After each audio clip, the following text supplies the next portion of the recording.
আশা করি সবাই ভালো আছেন। আজকে যে বিষয়টা নিয়ে আমি আলোচনা করব সেটা হলো, যদি আপনি অনার্স এবার ডিগ্রিতে পড়েন, প্রাইভেট ইউনিভার্সিটি হোক, পাবলিক ইউনিভার্সিটি হোক অথবা ন্যাশনাল ইউনিভার্সিটি, যে ইউনিভার্সিটিতে আপনি পড়েন, যদি আপনার রেজিস্ট্রেশন কার্ড বা অ্যাডমিট কার্ড হারিয়ে ফেলে, সেক্ষেত্রে আপনার করণীয় কি? আপনারা ইউটিউবে অনেক ভিডিও দেখবেন এমন যে জিডি করতে হচ্ছে, তারপরে ঢাকা ন্যাশনাল ইউনিভার্সিটির বোর্ডে যাইতে হচ্ছে, বা অনেক বেশি হ্যাসেল পোহাইতে হচ্ছে। এই কোনো কিছুই না। আপনারা মাত্র যদি আপনাদের হাতে 5-10 মিনিট সময় থাকে, আপনারা কলেজে যান। কলেজে যাওয়ার পর অন্তত 5 মিনিটের বেশি লাগবে না। আপনারা মাত্র 5 মিনিটের মধ্যেই আপনাদের রেজিস্ট্রেশন কার্ড, হারানো রেজিস্ট্রেশন কার্ড বা অ্যাডমিট কার্ড বা আইডি কার্ড, যাবতীয় যত ধরনের কার্ড আছে ওগুলো তুলতে পারবেন। আপনি যদি আপনার কোনো ডিপার্টমেন্টের কোনো টিচারের সাথে আপনার ভালো সম্পর্ক থাকে, আপনার রেজিস্ট্রেশন কার্ড বা অ্যাডমিট কার্ড হারিয়ে যাওয়ার পরে আপনি ওই টিচারের সাথে আগে কথা বলবেন।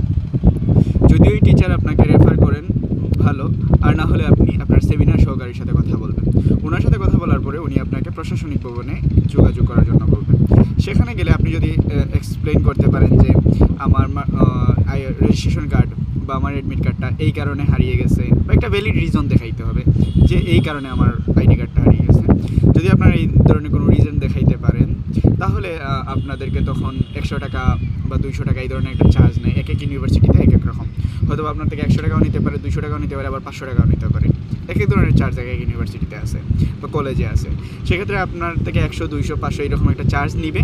নেওয়ার পরে ওনারা আপনাকে একটা রেজিস্ট্রেশন কার্ড দিয়ে দিবে। কারণ প্রতিটা ইউনিভার্সিটিতেই ওদের কাছে আপনি যখন রেজিস্ট্রেশন কার্ড আসবে তখন ওদের কাছে অ্যাক্সেস থাকবে, আর না হলে রেজিস্ট্রেশন কার্ডের একটা সফট কপি বা একটা হার্ড কপি ওনাদের কাছে থাকে। তো সফট কপি যেটা থাকে ওইটা ওনারা যে কোনোভাবে ডাউনলোড করে আপনাকে হার্ড কপি হিসাবে দিতে পারে।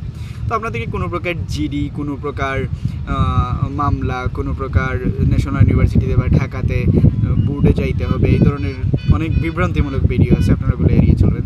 আপনারা জাস্ট আপনাদের ভার্সিটিতে যাবেন, আপনার ডিপার্টমেন্টের হেডের সাথে কথা বলবেন অথবা সেমিনার সহকারীর সাথে কথা বলে আপনি প্রশাসনিক ভবনে যাবেন।